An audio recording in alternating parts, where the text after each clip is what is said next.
Srila Prabhupada is explaining the most basic of all regulative principles is to arrange one's life in such a way so that somehow or the other one can always remember Krishna. Srila Prabhupada explains that along with every obligation is a prohibition also. Always remember Krishna also means never forget Krishna.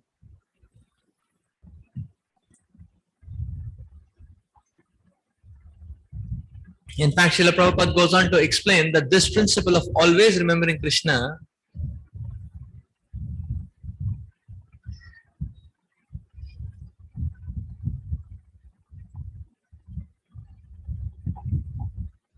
and never forgetting Krishna, how does this come about? So Prabhupada explained that this is this is the master principle. This is the master principle actually. This is the fountainhead principle. Because all other principles, regulative principles, are all subsidiary to this one point fountainhead principle of always remembering Krishna. Never forgetting Krishna.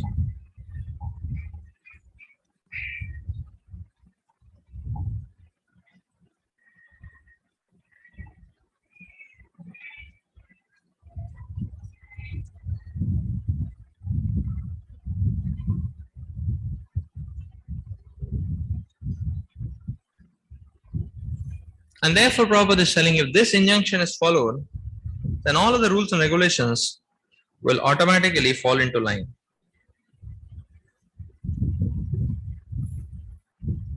Srila Prabhupada explains in another place that one has to make a program of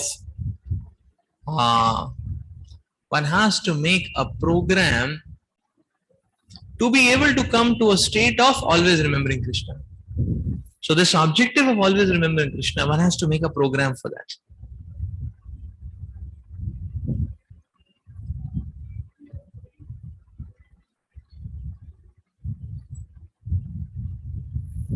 Therefore, Prabhupada is using the term, if you have marked, Prabhupada used the term very beautifully. Prabhupada said, you apply your minds to Krishna.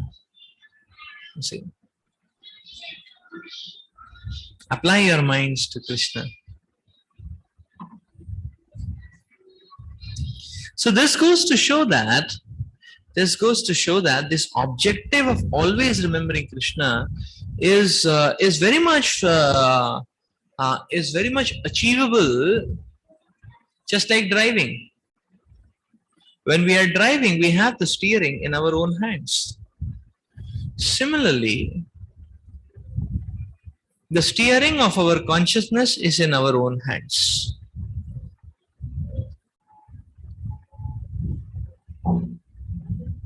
We might have let go of the hold of the steering for the time being or for the present time. That's fine. But anytime we want, we can hold it back again. That's the point, and that's what is being explained here. That yes, make a program for being Krishna conscious always. Now, what is the example? Prabhupada gave a practical example of the lifestyle which Prabhupada set up for devotees in an ISKCON temple. So therefore Prabhupada many times speaks, when he speaks about the devotees, Prabhupada says, our devotees are 24 hours engaged in Krishna consciousness. So Prabhupada made a program for them and they were diligently following that program.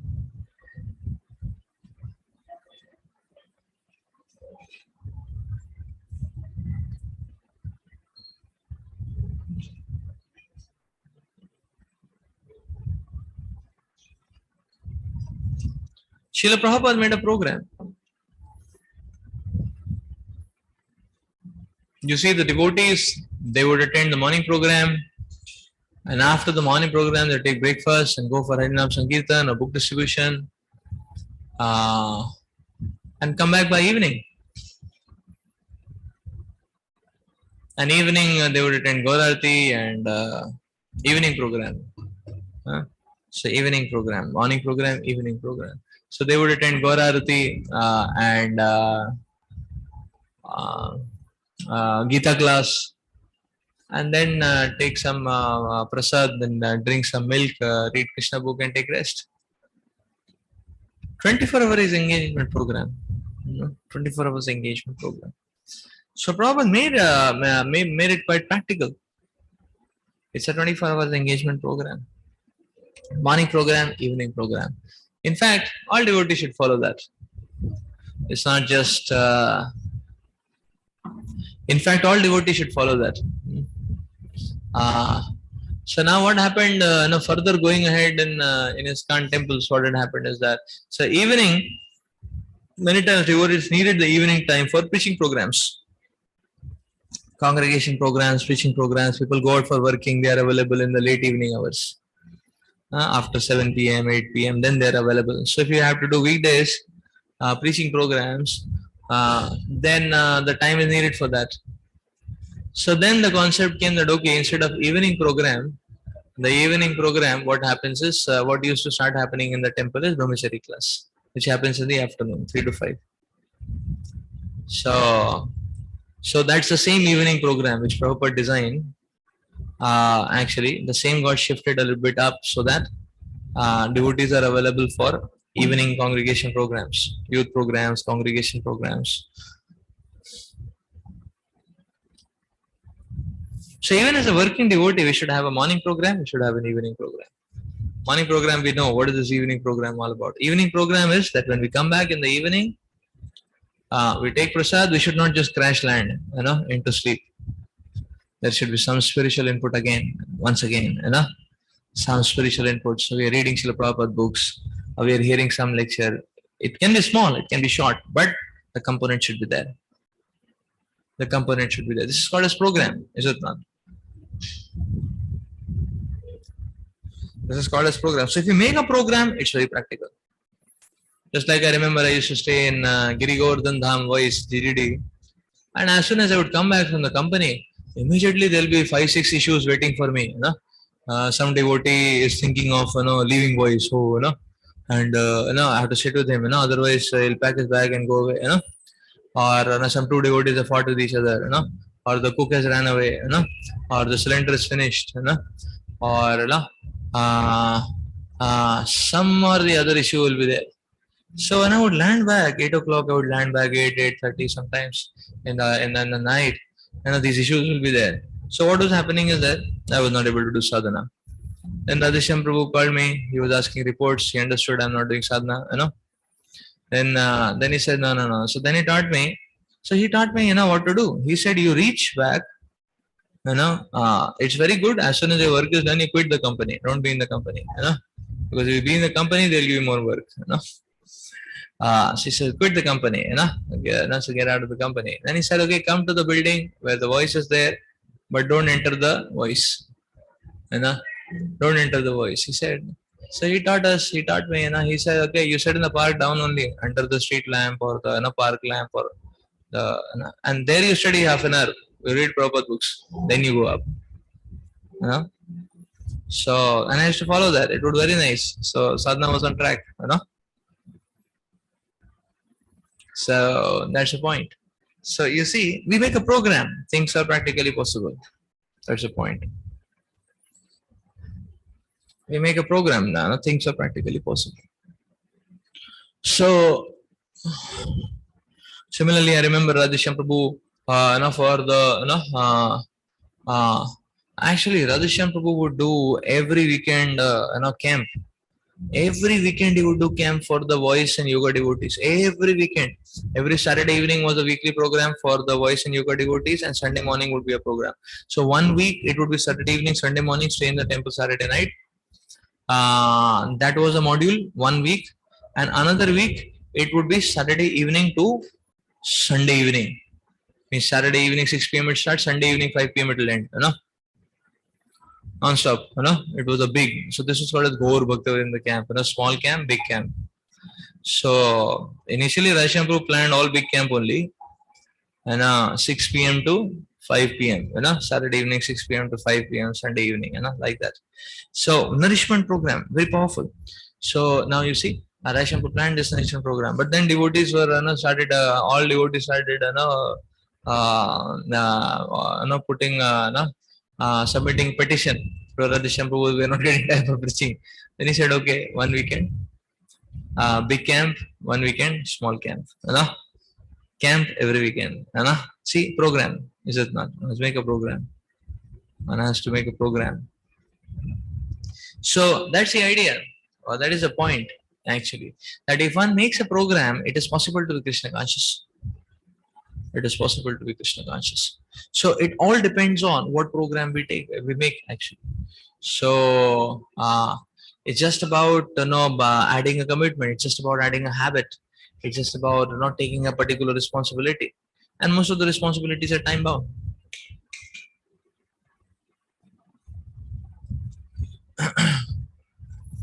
Like we have understood, when we go to Calcutta, if you want to preach in one college, we can preach in one college. We need to give 2 evenings for that. 2 evenings, 2 morning, then one college we can preach. We can set up a voice. So suppose we have, so similarly KGP needs 2 days. But KGP we generally go towards the weekend, so Friday, Saturday. So KGP needs Friday, Saturday. And Monday to Thursday, actually one can preach in 2 voices. Provided it's ready to give 2 days, 2 days. 2 days, 1 voice, 2 days, 1 voice. So you see, any responsibility you take, it fixes your lifestyle. It fixes the lifestyle. And then what happens is that once life gets tuned around it, so that is called as making a program. Very interesting. It's practical. Krishna consciousness is quite practical.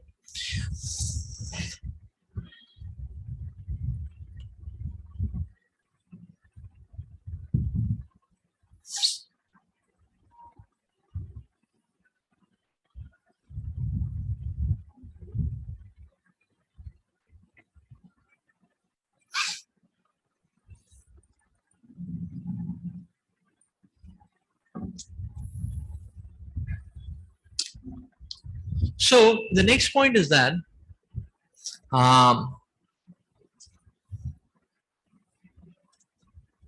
that you see how remembrance of Krishna comes about.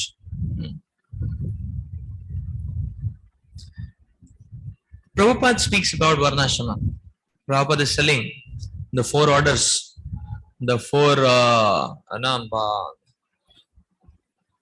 stages of life, the 4 orders, the 4 statuses of life.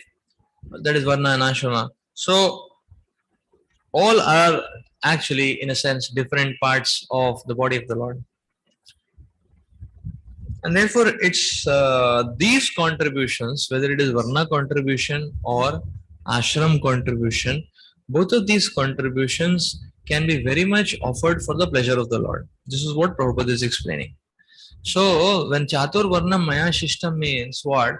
That in these Chatur Varna Maya, so in this Chatur Varna, in any of these Varna and Ashrams, Maya system, one can offer service to the Lord. So the Lord has made such arrangement that you can occupy any track. All these tracks will lead to service to the Lord. That's the point. So this point is explained here. Now, therefore Prabhupada says that, okay, and we have heard also that Varnashrama, the crux of Varnashrama is Samsiddhim Haritoshanam. So if Haritoshanam is not there, then there is no meaning to Varnashrama. So how no meaning to Varnashram? You see, the definition of Varnashrama, Prabhupada, as Prabhupada is explaining, you see, the definition says that one should offer his particular Varna and Ashram duties as a service to the entire humanity. And in that way, he is offering service to Krishna. No? So, now the point is, how can one offer one's skills and strengths as service to humanity, selfless service to humanity? How is it possible? It is only possible when one is working for Haritoshanam.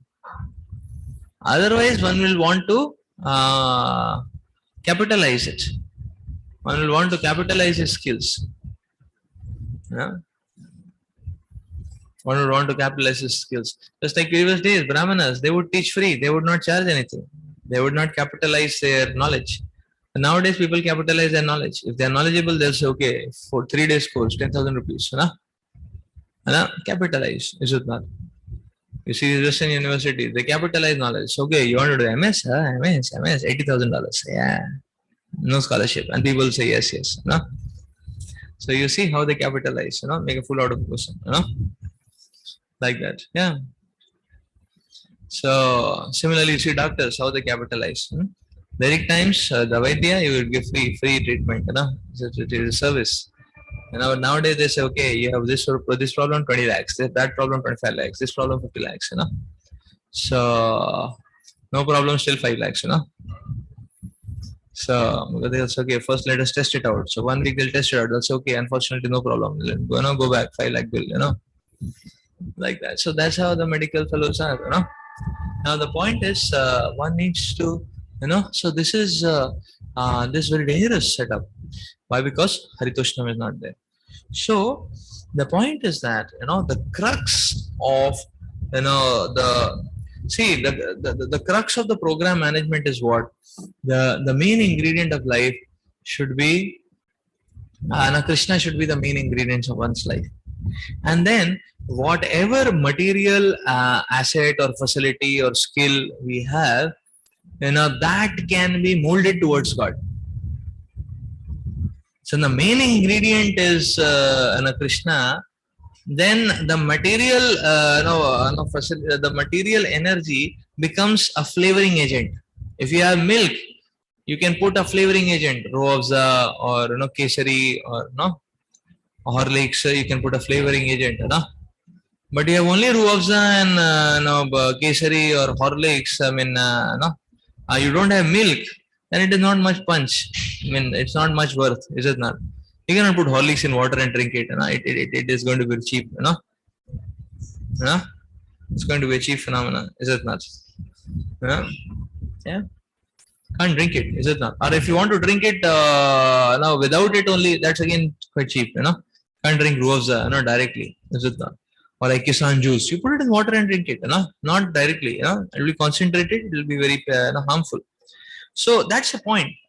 The material energy has to be at the level of flavoring. So what is the balance point? The balance point is we should put Krishna first. You should understand life is meant to satisfy Krishna. Is it not? Now, okay, materially, what do I have near me? Which I can easily grasp with not much difficulty. And then whatever we have near, we can offer that to Krishna. Is it not? So that's how the program is possible. You may say, oh, any material energy can be offered to Krishna. Yes, provided Haritoshanam is the crux and the material energy is the flavoring. If you do the reverse, it is not possible. Is it not? It is not possible like that.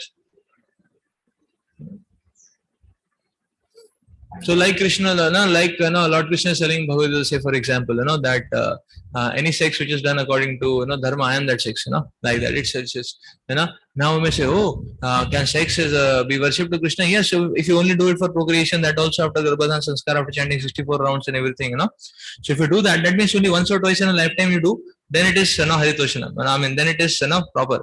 If you do it, if one does it, want to do it every week, then it is not at all a service. Is it not? It's entanglement. Is it not? That's the point actually. The flavoring, the material energy has to be at the level of flavoring agent. Then one will be able to make a program of remembering Krishna always. Now, you see, the interesting point here is that there is this talk of remembering Krishna, but Prabhupada is stressing on Varna, and then Prabhupada is talking about various Varna duties. Okay, the Brahmanas, they are going to, disseminate the spiritual knowledge. The Kshatriyas are going to protect, give violent protection. The Vaishyas are going to,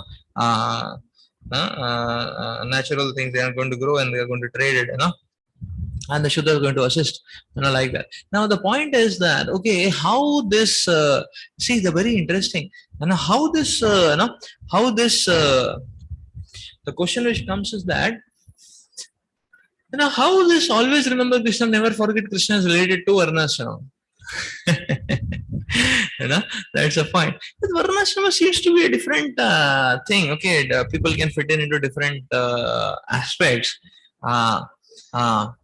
So we saw one thing. So one thing we already saw that, okay, in Varnashrama, Haritoshanam has to be the crux and the flavoring has to be the material skills what you have. Then one will be able to make a program of remembering Krishna. Like that. So then it is possible. But Prabhupada speaking,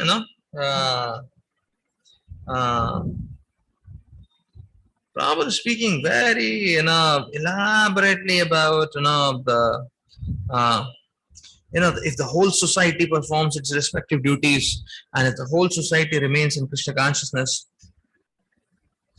then there is no doubt that all of its members will live very peacefully and happily. So the whole society performing its respective duties and remains in Krishna consciousness.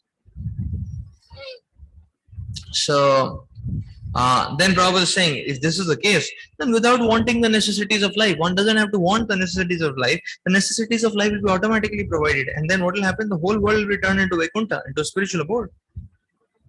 So even without being transferred to the kingdom of God by following the injunctions of Bhagavatam and prosecuting the duties of Krishna consciousness, all human society will be happy in all respects. Now this is wonderful. Even without going to the spiritual world, one can experience Vaikuntha here in the material world itself.